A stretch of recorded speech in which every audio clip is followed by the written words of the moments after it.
Hello students. तो अपन previous lecture के अंदर पढ़ रहे थे कि आईपीएससी नोमेनक्लेचर की 5 basic unit, secondary prefix, primary prefix, word root, secondary suffix और प्राइमरी सफिक्स, ये 5 यूनिट पढ़ रहे थे। कहने का मतलब 3 बेसिक चीज़ें, prefix, word root and suffix. Prefix का अपन ने देख लिया था कि ये किसी भी नेम के सबसे पहले यूज़ किया जाता है और उसमें भी 2 चीज़ें होती हैं, एक होता है सेकेंडरी प्रीफिक्स, एक होता है प्राइमरी प्रीफिक्स। सेकेंडरी प्रीफिक्स को सबसे पहले लिखा जाता है, उसके बाद लिखा जाता है सेकेंडरी प्रीफिक्स को, प्राइमरी प्रीफिक्स को बाद में लिखा जाता है। आया। और सेकेंडरी प्रीफिक्स कौन कौन से होते हैं, मैंने उसका एग्जांपल दिया था, some of the examples we have puted. After that we read that कि प्राइमरी प्रीफिक्स क्या होते हैं और प्राइमरी प्रीफिक्स क्या चीज़ का इंफॉर्मेशन देते हैं if they are present in the organic molecules. तो क्या देते हैं, अगर कोई मॉलिक्यूल की प्रिंसिपल कार्बन चेन अगर साइक्लिक है तो we have to use word cyclo just after the secondary prefix और before just the word root. ये अगर मॉलिक्यूल के अंदर cyclic principal carbon chain cyclic नहीं है, मॉलिक्यूल क्या है, असाइक्लिक है, तो अपन चुपचाप रहते हैं। अपना चुपचाप रहना ही क्या इंडिकेट करता है, अपना मॉलिक्यूल्स जो गिवन मॉलिक्यूल है वो क्या है, असाइक्लिक। ये अपन लास्ट क्लास में देख रहे थे। इसके बाद स्टार्ट करते हैं word root. It's very very important. Next क्या है, ये उसी तरीके से है, किसी भी ऑर्गेनिक मॉलिक्यूल के अंदर वर्ड रूट वैसे ही होता है जैसे इंसान के अंदर रीड होता है उसका स्पाइन, जिसको बोलते हैं स्पाइन। कि अपन जब भी अपना स्पाइन, इट्स वेरी इंपॉर्टेंट, खड़े रहने के लिए अपना रीड जरूरी है जिस तरीके से, उसी तरीके से मॉलिक्यूल के अंदर रूट जरूरी है। जिस तरीके से किसी पेड़ के लिए रूट जरूरी है, जड़ें जरूरी हैं, उसी तरीके से आईपीएससी नोमेनक्लेचर के लिए भी हमेशा एसेंशियल है, उसके अंदर वर्ड रूट तो प्रेजेंट ही होगा। ये क्या है, किसी भी वर्ड की रूट है। तो स्टार्ट करते हैं word root.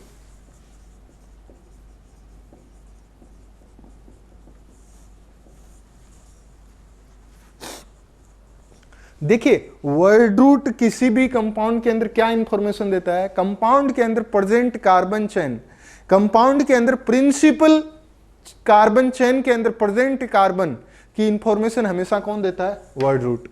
The number of carbon atoms present in the principal carbon chain in organic molecules are called word root. बात समझ आए। तो वर्ड रूट जब भी आएगा तो क्या बोलते हैं कि कितना number of carbon atoms present है इन प्रिंसिपल कार्बन चेन के अंदर, उसके अकॉर्डिंग हम किसी भी कंपाउंड का वर्ड रूट डिसाइड करते हैं। तो लिखेंगे इसके अंदर, it gives the information, it gives the information about total number of carbon atom present in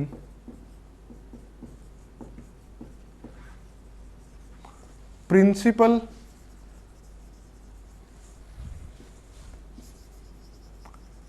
carbon chain.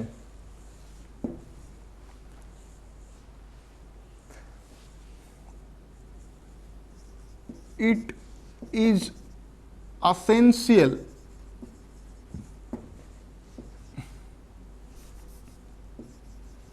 unit of any organic molecule। किसी भी ऑर्गेनिक मॉलिक्यूल की एक तरीके से क्या बोल सकते हैं, एसेंशियल यूनिट है। इसके बिना ऑर्गेनिक मॉलिक्यूल का nomenclature, IPSC nomenclature you can not design, you can not decide. आया। अब अगर नंबर ऑफ कार्बन एटम बताता है तो अगर एक कार्बन है तो उसके लिए क्या वर्ड रूट काम में लेते हैं, 2 कार्बन है तो उसके लिए क्या वर्ड रूट काम में लेते हैं, 3 कार्बन है तो उसके लिए क्या वर्ड रूट काम में लेते हैं, ये सब चीजें अपने को देखनी है। तो उसके लिए मैं आपको लिखा रहा हूं, वो हमेशा आपको याद रखना है। देखिए, धीरे धीरे प्रैक्टिस से आ जाएगा। मैं नहीं कहता कि आप उसको रट डालो कि मतलब एक कार्बन के लिए, एक कार्बन के लिए, नो। आप जो क्वेश्चन की प्रैक्टिस करते हैं तो अपने आप आपका अप्रोच बढ़ने लग जाता है, अपने आप आपको याद रहेगा। कोई याद करने की जरूरत ही नहीं है। थोड़े दिन बाद बोलोगे सबसे ज्यादा इजी ये चीज है। आया। तो अगर एक कार्बन प्रेजेंट है, देखिए एक कार्बन अगर प्रेजेंट है, मैं बोलता हूं C1, तो उसके लिए यहां मैं लिख देता हूं number of carbon atom, number of carbon यहां पे लिख देता हूं। इसके लिए वर्ड रूट क्या लिखते हैं, वर्ड रूट। C1 किसी मॉलिक्यूल के अंदर एक ही कार्बन अगर प्रेजेंट है उसके लिए वर्ड रूट लगाते हैं मेथ। आया बात समझ? अगर किसी ऑर्गेनिक मॉलिक्यूल के अंदर 2 हैं उसके लिए लगाते हैं एथ, ETH। किसी ऑर्गेनिक मॉलिक्यूल के अंदर अगर 3 कार्बन है तो उसके लिए लगाते हैं प्रोप। ऐसे ही जस्ट रखा हुआ है, रूल्स गाइडलाइंस दी गई हैं आईयूपीएसी की, उनमें बताया गया है कि मेथ 1 कार्बन के लिए लगाना है, एथ 2 कार्बन के लिए लगाना है, प्रोप 3 कार्बन के लिए लगाना है। आप बोलेंगे ऐसा क्यों? बस जस्ट इसका कोई रीजन नहीं है, डिसाइड कर दिया उस टाइम में, उसी की वजह। C4 4 कार्बन के लिए लगाते हैं ब्यूट, C5 5 कार्बन के लिए लगाते हैं पेंट, और C6 6 कार्बन के लिए लगाते हैं हेक्स। ये बात याद रखना। अब आप बोलेंगे सर ये 100 तक, अगर मॉलिक्यूल के अंदर तो 100 कार्बन भी हो सकते हैं। बिल्कुल हो सकते हैं, अगर इतने कार्बन होंगे तो उसके उन्होंने जस्ट मतलब एक limited number of carbon atom अगर किसी मॉलिक्यूल के अंदर प्रेजेंट है उसी के लिए दिया है। 100 और इतना 200 के लिए इतना कार्बन एटम अगर होंगे तो उसके लिए कोई भी वर्ड रूट प्रेजेंट नहीं है। उसका फिर नोमेनक्लेचर सिंपल डिस्कवरर के बेस पे या कहीं भी ऐसा लिखते हैं, और वो बहुत ही कम मॉलिक्यूल प्रेजेंट होते हैं, इतने बड़े मॉलिक्यूल बहुत कम प्रेजेंट होते हैं। आप आईपीएसी कहां तक बताता है? 12 कार्बन तक सिंपली बताता है। उसके बाद में कुछ पर्टिकुलर नंबर कार्बन के बारे में, जैसे C20 के लिए बताता है, जिस मॉलिक्यूल के अंदर 20 कार्बन है उसके लिए कोई फिक्स वर्ड रूट देता है, किसी 25 के लिए फिक्स वर्ड रूट देता है, ऐसे देता है। लेकिन मैक्सिमम और ये सिंपली कितने तक बताता है? 12 कार्बन तक, कि 12 कार्बन तक के कंपाउंड के अंदर, ऑर्गेनिक कंपाउंड के अंदर what you have to use as a word root. आया बात सुनो। इसी तरीके से आगे वापस देखिए, नंबर ऑफ कार्बन, यहां आ गया वर्ड रूट। अगर मैंने लिख दिया C7 तो इसके लिए क्या आ गया? Hept, oct.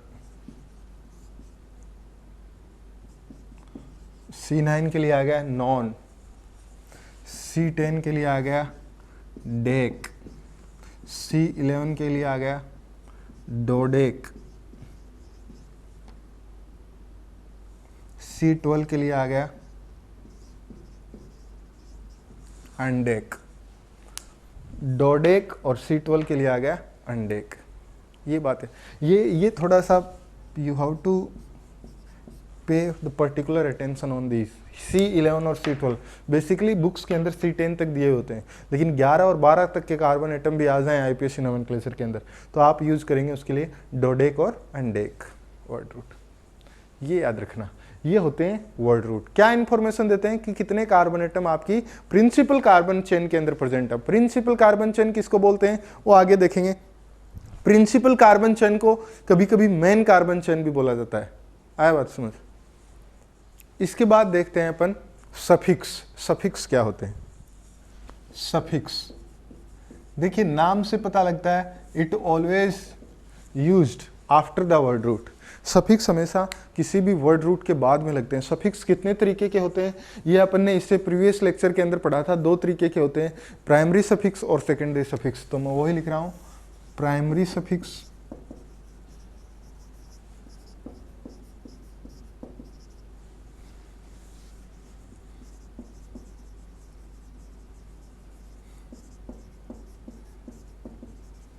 और एक होता है सेकेंडरी सफिक्स।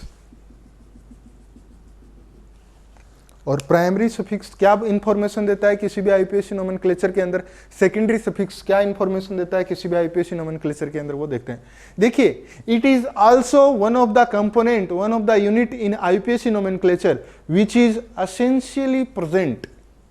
मतलब वर्ड रूट एक एसेंशियल यूनिट था जो आईपीएसी कभी भी कोई ऑर्गेनिक मॉलिक्यूल का नोमेनक्लेचर होगा, आईपीएसी नोमेनक्लेचर होगा, उसके अंदर प्रेजेंट होगा ही होगा। उसी तरीके से प्राइमरी सफिक्स भी प्रेजेंट होगा ही होगा।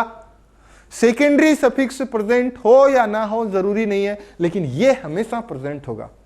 इसका मतलब 5 चीजों में से 2 चीजें तो मिनिमम हमेशा it is required to make an IUPAC name और वर्ड रूट। आया बात समझ?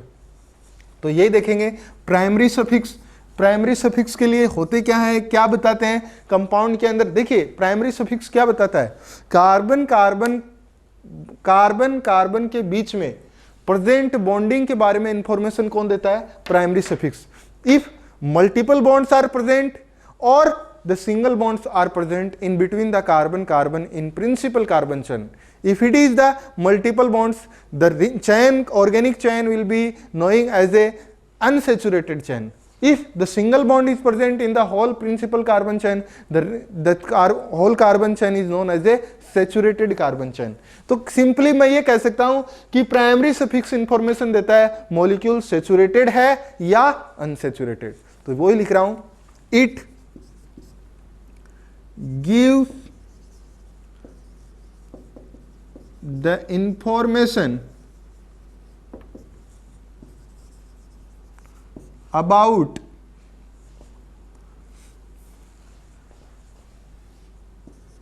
the organic molecule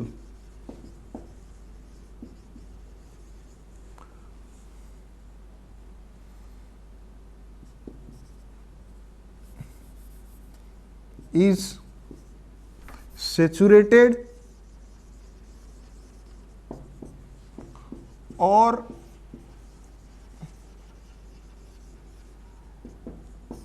unsaturated. If the molecule is saturated,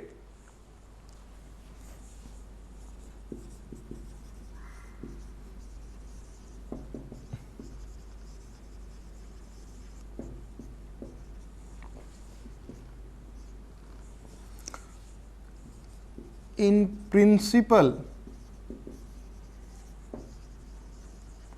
carbon chain contain carbon single bond carbon. If molecule is saturated in principal carbon, if molecule is saturated, then the in principal carbon chain carbon contain only the principal carbon chain contain carbon single bond carbon. ये आता है किसके अंदर? Suffix के अंदर। और अगर molecule क्या होगा? अनसेचुरेटेड होगा। इसका मतलब क्या होगा? The principal carbon chain contains the multiple bonds in between the carbon and carbon. तो वो भी लिख लेंगे इसी के आगे। यहां मैं लिख रहा हूं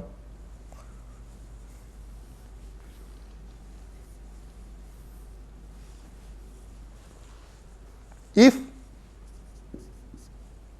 molecule is unsaturated, if molecule is unsaturated,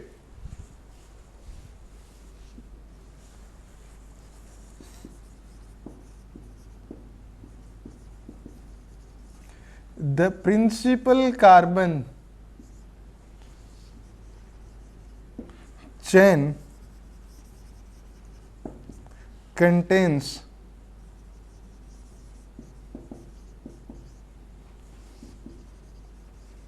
multiple bonds in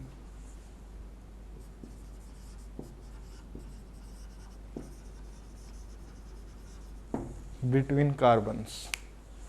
ये लिखें।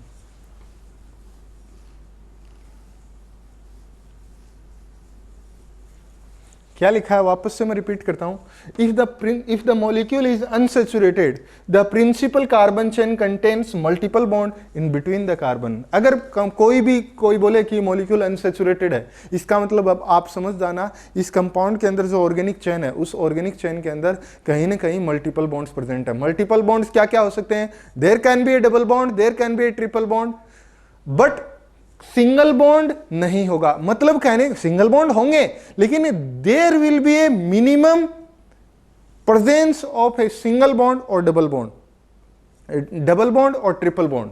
वापस से मैं बता रहा हूं, अगर कोई कार्बन चेन है और वो अनसेचुरेटेड कार्बन चेन है, उसके अंदर सिंगल बॉन्ड कार्बन के बीच में प्रेजेंट होंगे, लेकिन कम से कम एक डबल बॉन्ड और ट्रिपल बॉन्ड का प्रेजेंस होना जरूरी है, तब मॉलिक्यूल क्या बन जाएगा? अनसेचुरेटेड। आ गया बात समझे? ये लिखिए, ये हुआ प्राइमरी सफिक्स।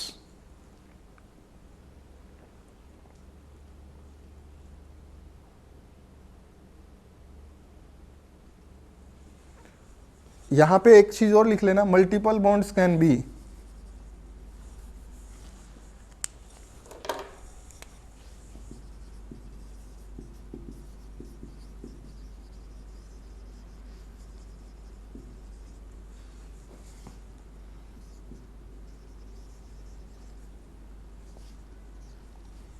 डबल बॉन्ड और ट्रिपल बॉन्ड। आया बात सुन। इसी तरीके से देखते हैं सेकेंडरी सफिक्स। सेकेंडरी सफिक्स क्या होते हैं? देखिए, सेकेंडरी सफिक्स बताने के लिए आपको फंक्शनल ग्रुप के बारे में, मैंने आपको कल एक चीज बताई थी, किसी भी ऑर्गेनिक मॉलिक्यूल के अंदर अगर कोई पर्टिकुलर ग्रुप या पर्टिकुलर कोई एटम अगर जुड़ा हुआ हो और वो पूरे मॉलिक्यूल को अगर फंक्शनल बनाता हो, या पूरे मॉलिक्यूल के अंदर वही एक पर्टिकुलर ग्रुप और एटम अगर रिएक्शन करता हो, तो उस पर्टिकुलर एटम और ग्रुप ऑफ एटम को क्या बोला जाता है? Functional group. तो वो फंक्शनल ग्रुप कौन कौन से हो सकते हैं, और वो फंक्शनल ग्रुप अगर प्रेजेंट है ऑर्गेनिक मॉलिक्यूल के अंदर, तो उनका हमेशा सफिक्स काम में लिया जाता है, उनका प्रीफिक्स काम में नहीं लिया जाता, if they are acting as a main functional group. तो किसी भी ऑर्गेनिक मॉलिक्यूल के अंदर देखिए, अगर दो या दो से ज्यादा फंक्शनल ग्रुप एक हो तो कोई दिक्कत ही नहीं है, वो जो होगा वही क्या होगा? मेन फंक्शनल ग्रुप होगा। लेकिन जब दो या दो से ज्यादा फंक्शनल ग्रुप अगर किसी ऑर्गेनिक मॉलिक्यूल के अंदर अगर प्रेजेंट है, तो एक ही हमेशा फंक्शनल ग्रुप का काम करता है, प्रिंसिपल फंक्शनल ग्रुप का काम करता है, मेन फंक्शनल ग्रुप का काम करता है।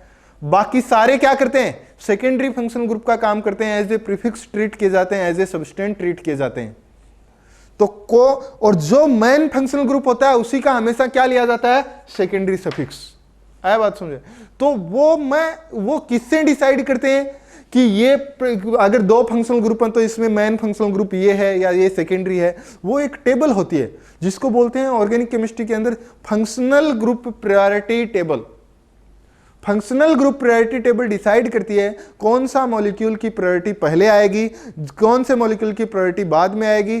प्रायोरिटी में जो पहले आता है उसका हमेशा सेकेंडरी सफिक्स यूज किया जाता है, वो पर्टिकुलर फिक्स होता है उसका वर्ड कि वो सेकेंडरी सफिक्स उस फंक्शनल ग्रुप के लिए वो है। तो क्यों ना एक टेबल बना ली जाए जो आपको ये बता दे कि ये फंक्शनल ग्रुप के लिए ये इनके सफिक्स होते हैं, ये इनके प्रीफिक्स होते हैं। अगर वो फंक्शनल ग्रुप प्रीफिक्स की तरह एक्ट कर रहा है तो उसका ये वर्ड काम में आएगा, अगर वो फंक्शनल ग्रुप सफिक्स की तरह काम कर रहा है तो उसका ये वर्ड काम आएगा। सेकेंडरी सफिक्स इंफॉर्मेशन क्या देते हैं? About the nature of the functional group. तो पहली चीज तो ये लिख लेंगे, इट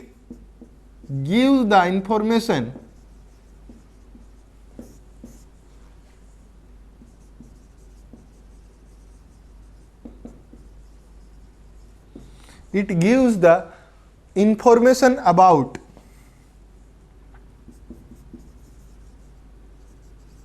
nature of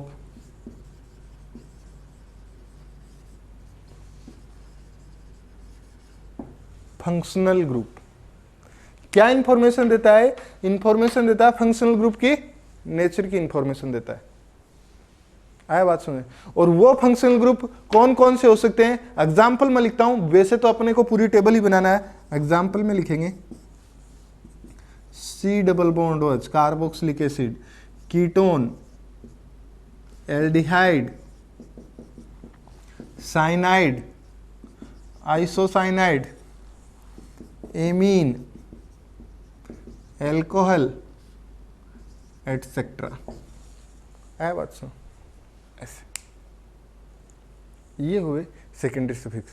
तो अब अपन लिखेंगे फंक्शनल ग्रुप प्रायोरिटी टेबल, और वो प्रायोरिटी आपको हमेशा याद रहनी चाहिए। तो हेडिंग डालेंगे फंक्शनल ग्रुप प्रायोरिटी टेबल।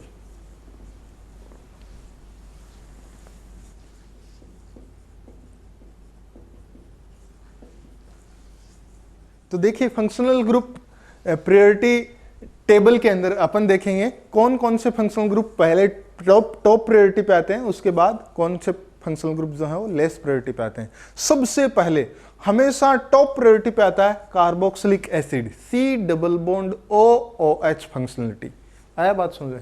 तो इधर लिखेंगे, मैं 3-4 कॉलम बनाता हूं, एक तरफ लिखूंगा सीरियल नंबर, एक तरफ लिखूंगा name of the functional group, एक तरफ लिखूंगा प्रीफिक्स, एक तरफ लिखूंगा सफिक्स। इतने कॉलम आपके उसके अंदर होने चाहिए।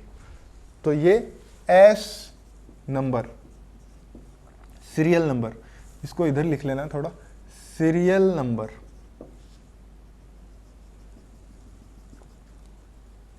उसके बाद में आता है name of F G, functional group.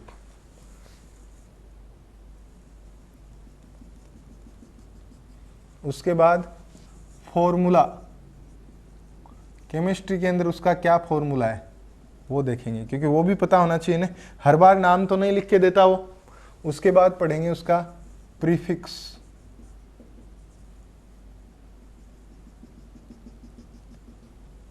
उसके बाद पढ़ेंगे उसका सफिक्स। आया बात सुन, ये सारी चीजें अपन देखते हैं।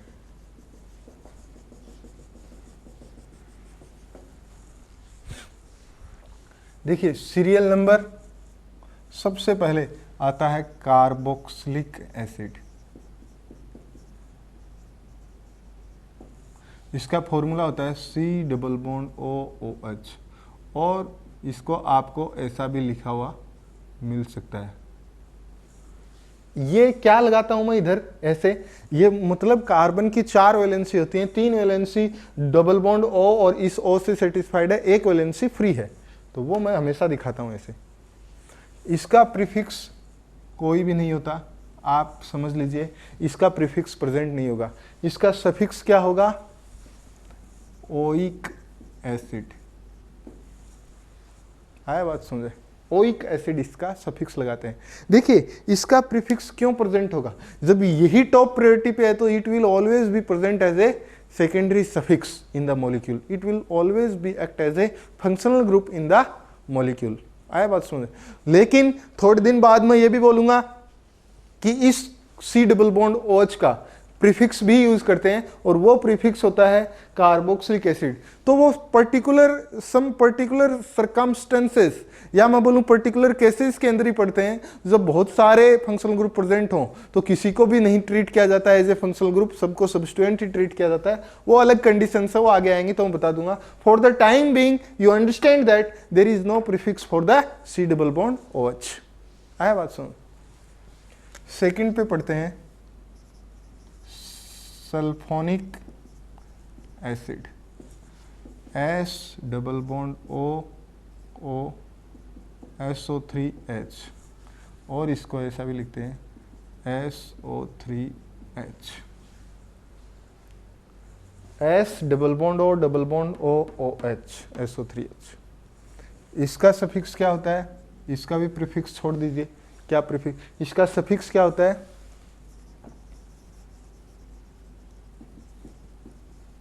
Sulphonic acid. आया बात समझ? ऐसा कैसा, जो इसका नाम है वही इसका क्या होता है? सफिक्स होता है।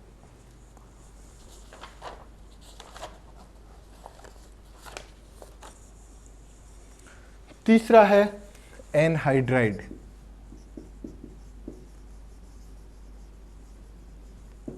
एनहाइड्राइड, और एनहाइड्राइड के लिए फॉर्मूला क्या होता है?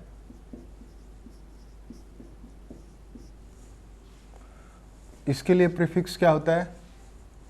छोड़ दीजिए और सफिक्स लिख दीजिए ओइक एनहाइड्राइड। Oic anhydride. चौथा लिखिए एस्टर।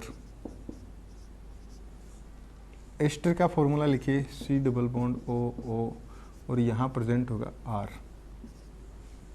और इसके लिए क्या लिखेंगे? प्रीफिक्स क्या लिखेंगे? Alkoxy carbonyl.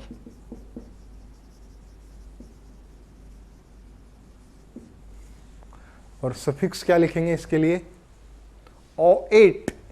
O8 ये लिखेंगे इसका सफिक्स। इसके बाद एस्टर के बाद क्या लिखेंगे? एसिड हैलाइड और उसके बाद एमाइड। तो लिख लेंगे एसाइल हैलाइड, और इसको कभी कभी एसिड हैलाइड भी बोलते हैं।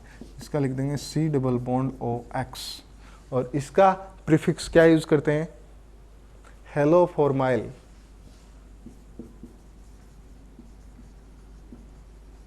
अब देखिए ये हैलाइड क्या हो सकता है? ये हैलाइड क्या हो सकता है? क्लोरीन हो सकता है, ब्रोमीन हो सकता है, आयोडीन हो सकता है, फ्लोरीन हो सकता है। तो हेलो की जगह क्या आ जाएगा फिर? फ्लोरो आ जाएगा। क्लोरीन है तो क्लोरो आ जाएगा। मतलब इतना आपको अब आना चाहिए। If fluorine is present, fluoroformyl. If chlorine is present, chloroformyl. Bromine is present, bromoformyl. Iodine is present, iodoformyl. ये क्या होगा इसका प्रीफिक्स? आया बात सुन?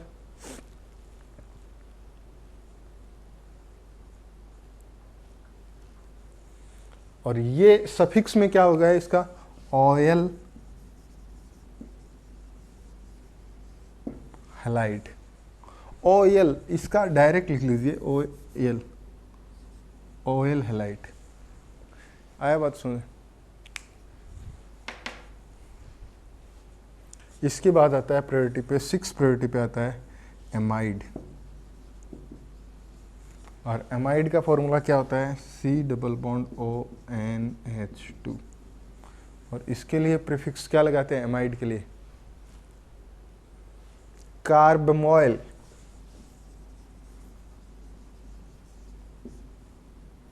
कार्बमोइल। और एमाइड के लिए सफिक्स क्या लगाते हैं? Amide, as it is. Amide के लिए एमाइड। उसके बाद में आता है साइनाइड, और 8th नंबर पे आता है आइसोसाइनाइड। साइनाइड का होता है फॉर्म ये, और इसको कभी कभी पूरी बॉन्डिंग से दिखाते हैं तो ऐसा। इसी तरीके से आइसोसाइनाइड होता है ये, या मैं बोलूँ इसको NC, और इसको भी कैसे दिखाते हैं? NC, ऐसे। है बात सुनो। इसके लिए क्या होता है? प्रीफिक्स क्या होता है? साइनो। इसके लिए क्या होता है? आइसोसाइनो। और साइनो के लिए जो सफिक्स है वो क्या लगाते हैं? नाइट्राइल। और इसके लिए लगाते हैं आइसोनाइट्राइल। देखिए बुक में नहीं है, आपको देखना है, इसीलिए मैं लिखा रहा हूं इसको। आइसोसाइनाइड के लिए आइसोसाइनो और आइसोनाइट्राइल, ये क्या होते हैं? प्रीफिक्स और सफिक्स। इसी तरीके से साइनाइड के लिए साइनो और नाइट्राइल, ये क्या होते हैं? प्रीफिक्स और सफिक्स। उसके बाद आता है एल्डिहाइड, फिर आता है कीटोन। एल्डिहाइड कीटोन आने के बाद में आता है एल्कोहल, थाई अल्कोहल, और फिर लास्ट में आता है एमीन। तो ये 8 पहले लिखा, अब इसके हटा रहा हूँ। ये नोट, इसको पहले नोट करिए आराम से, उसके बाद लिखते हैं आगे। 12-13 फंक्शनल ग्रुप प्रेजेंट है टोटल। 9th नंबर की प्रायोरिटी पे आता है एल्डिहाइड, और 10th पे आता है कीटोन। अपन ने आइसोनाइट्राइल तक देखा था, उसके बाद आ रहा है एल्डिहाइड और कीटोन। एल्डिहाइड का फॉर्मूला होता है C डबल बॉन्ड OH, और कीटोन का होता है C डबल बॉन्ड, और दोनों तरफ से वैलेंसी फ्री। इसमें एक तरफ से H से सेटिस्फाइड होते हैं, दूसरी तरफ से फ्री। प्रीफिक्स इसके लिए क्या होता है? Formyl, YL।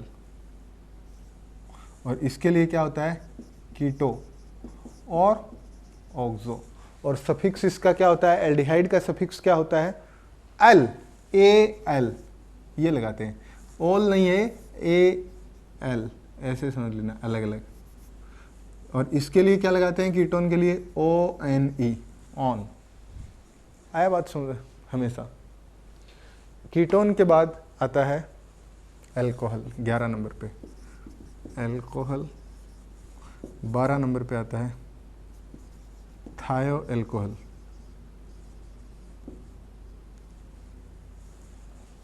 अल्कोहल होता है OH, थाई अल्कोहल होता है SH। प्रीफिक्स अल्कोहल का क्या काम में आता है? हाइड्रोक्सी। और थाई अल्कोहल का क्या काम में आता है? मर्केप्टो। इसका सफिक्स होता है ओल। देखिए एल्डिहाइड का होता है एल, ए एल, और इसका होता है ओल, ओ एल, और इसका थाई अल्कोहल का क्या होता है? मर्केप्टो, मर्केप्टो, और इसका क्या होता है? Thio alcohol, thiol, T H I O L, thiol. Thio alcohol का सफिक्स क्या होता है? थायोल। आया बात सुनो।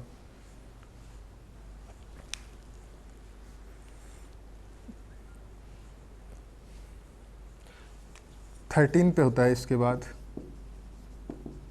एमीन। एमीन का क्या होता है फॉर्मूला? NH2, और इसका प्रीफिक्स क्या होता है? एमिनो, और इसका सफिक्स क्या होता है? एमीन।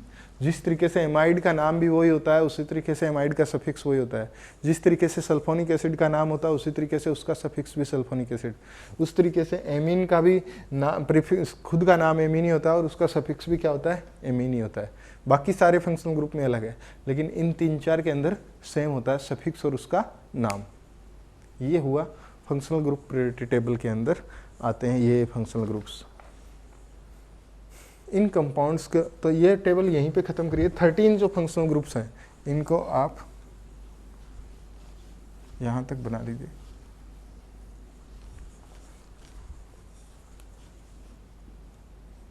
किसी भी आईपीएससी नोमेनक्लेचर के लिए ये फंक्शनल ग्रुप का नॉलेज होना ज़रूरी है। अब अपने को पता लग गया कौन से फंक्शनल ग्रुप के लिए क्या। देखिए अब मैं आपको एग्जांपल्स दे के बताऊंगा कि कौन सा फंक्शनल ग्रुप। इसके लिए मैं बोलूँगा, मैं I will refer that functional group priority table. आपको समझ में आना चाहिए उस टाइम कि हाँ फंक्शनल ग्रुप प्रायोरिटी टेबल में अपन ने पढ़ा था ये चीज़ें होती हैं। आया बात सुन, इसको उतारिए।